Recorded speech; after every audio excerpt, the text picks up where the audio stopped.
Narsingi PS limits में hit and run की वारदात पेश आई। वट्टी नागुलापल्ली में एक टू व्हीलर गाड़ी को एक नामालूम गाड़ी ने टक्कर दे दी, जिसके नतीजे में टू व्हीलर पर सवार एक नौजवान स्पॉट पर ही हलाक हो गया, दूसरा शदीद तौर पर जख्मी हो गया।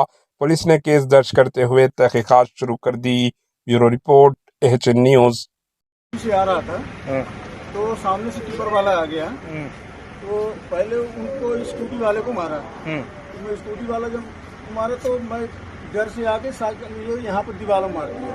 तो मेरा रिम बैंड थोड़ा सा चोट मेरे भी लगा है, हाथ में लग गया है। मैं यहाँ गिर गया। कौन सा गाड़ी था वो? जी, कौन सा गाड़ी था? टिपर था सर, 10 टायर, फुल स्पीड में था सर। एक टिपर आगे था, वो निकल गया था, उसके पीछे यार पूरा यहाँ से दबा के गया, साइड से पूरा दबाया।